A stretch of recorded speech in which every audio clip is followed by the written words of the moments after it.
Now here, so transformer under load conditions, okay, these are the no load parameters V1, I0, N1, I0, flux phi, E1 and E2. Now I am saying under the load conditions. Now with the red mark I have connected the load. Okay, so we are connecting a load. Now when we are connecting a load at the secondary winding of the transformer, then definitely a current I2 will be present at the secondary, because it is, you are having an induced EMF E2. So definitely to pull up this load, some current should be needed, E2. That is what to pull up this load, some current is needed, I2 current is needed. Yes, we are having this I2 current. Now to get this I2 current, some current should be there, because this I0 current is the current which is produced under no load. Now when we are connecting a load at the secondary winding of the transformer, some current should be present at the primary, okay, that I denote I2 dash. Okay, I denote as I2 dash. That is I2 dash, I called it as the secondary equivalent current, secondary equivalent current,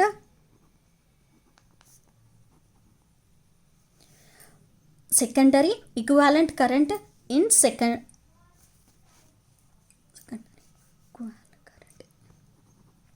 in the primary winding.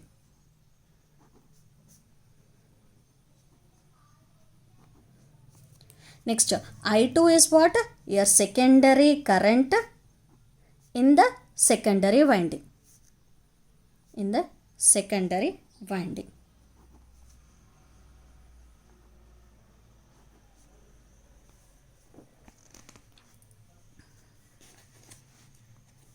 Now a question arises. So as you have said this, yes, I2 you are getting it out. So a question arises in our mind that, okay, when we are taking a load current, what is the need of this I0 current? This is a no load current. Okay, so a question arises, but remember that no load current combined this I2 dash result a current called as I1. This is what your primary current I1. I1 current is the total currents, that is the sum of your no load current plus the sum of the secondary, that is the secondary equivalent current produced in the primary winding. Okay, so remember I0 is not 0. Remember under load conditions, your I0 current will be present.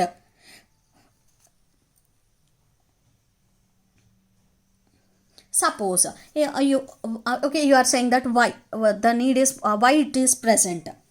Okay, why it is present means, suppose only I2 dash current is present, I2 dash. Okay, now when we are seeing the no load conditions, in the no load conditions, I2 is equal to 0. Okay, there also you are getting the I0 current. But when we are taking the load conditions, your I0 should not be 0.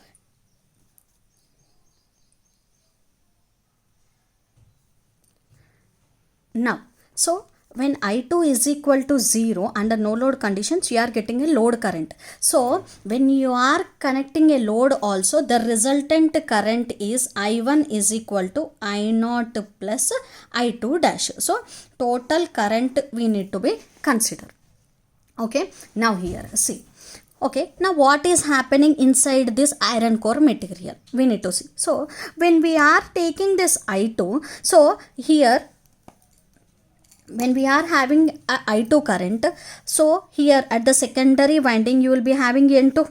So N2 into I2 will be resulting some magnetomotive force MMF, and that will result to some flux phi 2. Okay, now that flux I am taking here. So you will be having a flux phi 2. As we know that the transformer E is proportional to, we have a formula according to the Lenz law. Okay, E is equal to a phase shifting minus n into d phi by dt. Okay, so now the flux, as you know that a transformer is what? It is a phase shifting device. Now this I2, it is driving the load from where? From the resultant I1 current. So here the resultant flux, okay, with this the resultant flux, this is what? Phi 2. I write it as phi 2. This phi is what? That is n1 into I naught resultant in the phi, flux phi. Okay, now this phi 2 is what? It is n2 into I2. Okay, now that direction will be opposite. Okay, that direction will be opposite. Okay, now you have got phi 2, you have got phi. Now as I have said that another current, that is the secondary equivalent current, which is produced in the primary. Now that current is what? n1 into I2 dash. Okay, this also nothing but will generate some flux. Yes, that will also will generate the flux. Now that flux is given here. Now what is your resultant flux? Okay, total 3 fluxes here. Now this flux I written it as, it is I2 dash. No, I just written it as phi 2 dash. Now this is phi 2 dash. How many fluxes totally you have? Phi 2 dash is the secondary equivalent flux. Okay, in produced through the primary winding, which is nothing but n1 into I2 dash. Okay, next the flux phi is what? It is the no load flux, that is the number of turns into the no load current. Okay, next phi 2 is what? The flux generated through the I2 current with the secondary winding. Okay, these are the 3 fluxes generated in the transformer internal core. Now here, so this phi 2 dash, this phi 2 dash and phi 2 are will be in the same direction, because why? Here I2 current and here also I2, these are both the equivalent currents. Now the important point is the resultant flux. What is the total flux? Okay, resultant flux is equal to phi. Okay, here you can see this is phi. Okay, this is phi. This direction, this current is what? This is this is the current, this is the flux phi. Okay, this is phi 2 dash and this is phi 2. Okay, now the resultant flux is phi plus phi 2 dash, next minus phi 2. Okay, so resultant flux is equal to phi plus phi 2 dash minus phi 2. Now I can say the resultant flux. The resultant flux is equal to phi plus phi 2 dash minus phi 2. But as I have said that phi 2 dash and phi 2 are equal. They are the flux produced by the current I2 are equal but opposite in direction. Now I can say that opposite in direction means, can I say equal and opposite means phi 2 is equal to phi 2 dash. So the resultant flux is equal to what? Phi. Now from this I can give a statement that a transformer is a constant flux device. Your transformer is a constant flux device. Okay, now we have seen the transformer no load parameters. Now what will be the transformer load parameters? Transformer load parameters. Okay, now the transformer load parameters are V1. Okay, I0 no load current, N1 into I0. Okay, the flux phi. Okay, E1 E2. Next I2 secondary winding current. Okay, N1 into I2 resultant some flux phi 2. Okay, now that is resulting an equivalent current I2 dash. Now that is given to N1 into I2 dash, which is resulting a flux phi 1. Okay, so these are the transformer load parameters. Okay, transformer load parameters. So this is the the total current is what? I is equal to I naught plus I2 dash, that is I1 no load. This is the total current produced in the transformer winding. Now, if you see here, some points we can note, some observations we can take it out. First is what? A transformer is a constant frequency device. Next, it is producing a constant power. Okay. Next, we are getting a constant flux. Okay, as you can see from the Lenz's law, E is equal to minus N into d phi by dt, we are getting a phase shift device. Now here energy is getting overall, it is producing the energy transformation, that is the overall energy. How? Here you are getting an electrical.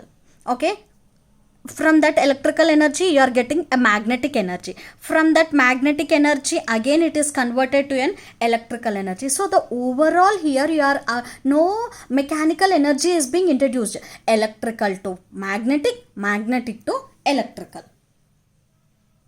Now transformer is called as a energy transforming device and energy conversion device, that is internally electrical to magnetic and magnetic to electrical. Now here you can have from this V1 I1 and you are having V2 and I2. So it is nothing but a two-port network.